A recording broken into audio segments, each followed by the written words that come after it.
Selamat siang semuanya. Perkenalkan, nama saya Bima Sakti dari kelompok 1. Kali ini saya sedang bersama narasumber yang menjalankan bisnis kargo. Maaf Bu, dengan Ibu siapa? Dengan Ibu Lisa. Oke, kali ini saya akan bertanya seputar tentang bisnis kargo yang sangat menarik perhatian kelompok kami.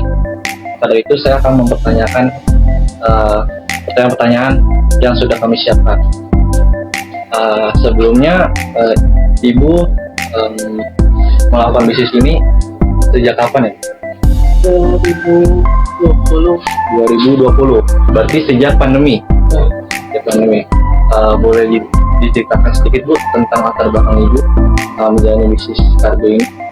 Sebenarnya awalnya sih bukan karena bisnis ya, karena kebutuhan yang dimana karena dampak COVID yang kita suami kerja di sana nggak bisa pulang ke Indonesia, jadi mereka butuh untuk kebutuhan produk-produk Indonesia. Awalnya cuma hanya niat cuma ingin untuk kebutuhan sendiri, ternyata teman ke teman tertarik dan akhirnya jadilah. Jadi dibilang ini kayak bisnis Ibu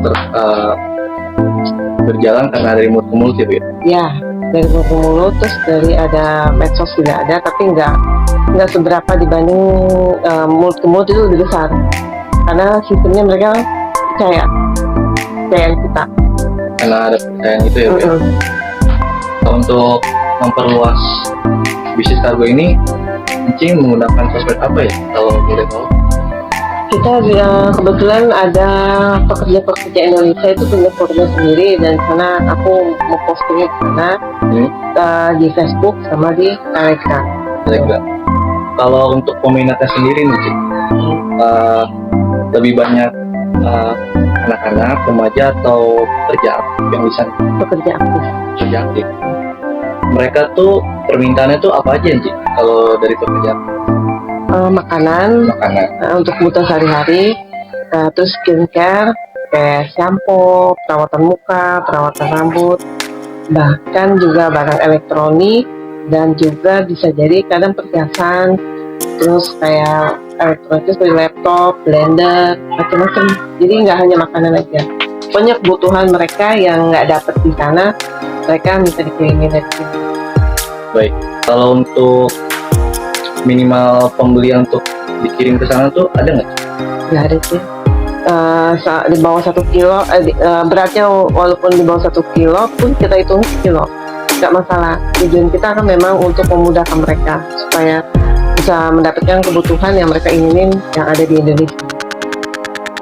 Lalu kalau untuk pengiriman sendiri tuh Ci, lewat apa ya? JNT kah, apa JNE, atau ada ekspedisi itu sendiri?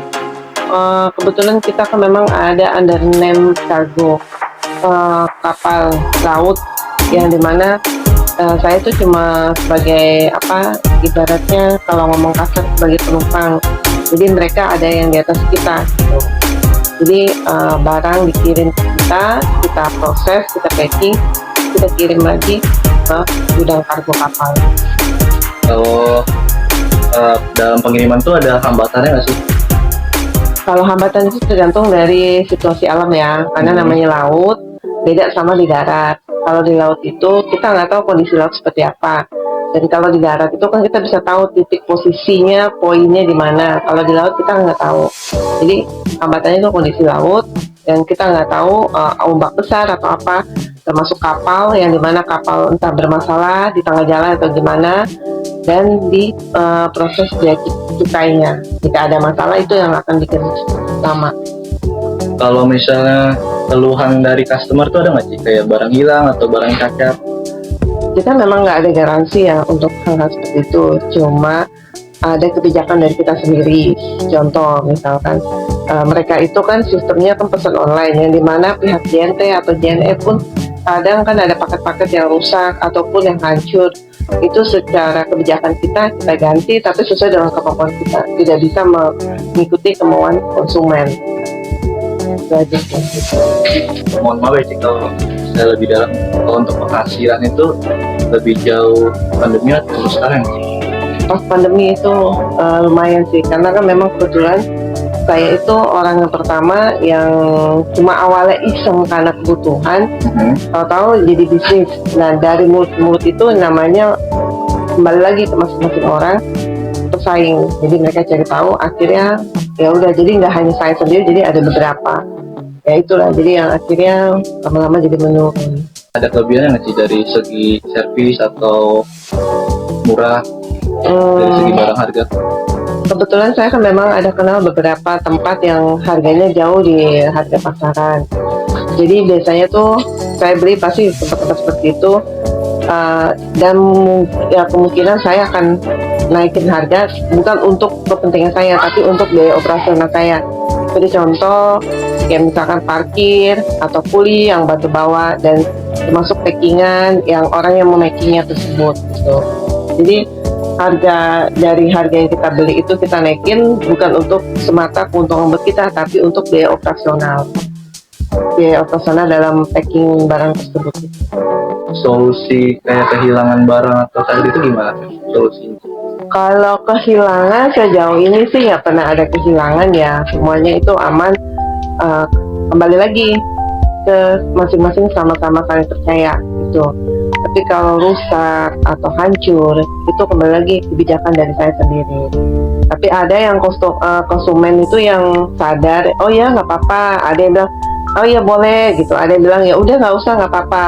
Tergantung kembali ke orangnya masing-masing. Jadi nanti secara tidak langsung toleran lah ya kalau Ya. ada barang kehilangan atau Ya, kebijakan dari kita kan kembali lagi sesuai dengan visinya saya tuh, saya mau ngebantu mereka, tujuannya cuma itu doang, dengan memberikan layanan yang padan lah, dan mereka juga puas karena tujuannya kan bukan hanya sekali dikirim, jadi rata-rata yang udah ikut akan datang lagi, bahkan mereka akan bawa temennya. Itulah yang dari mulut. Becky, terima kasih atas waktunya. Mohon maaf kalau sudah mengganggu. Ya, Itu saja teman-teman dari saya dan narasumber. Sekian, terima kasih. Wassalamualaikum warahmatullahi wabarakatuh.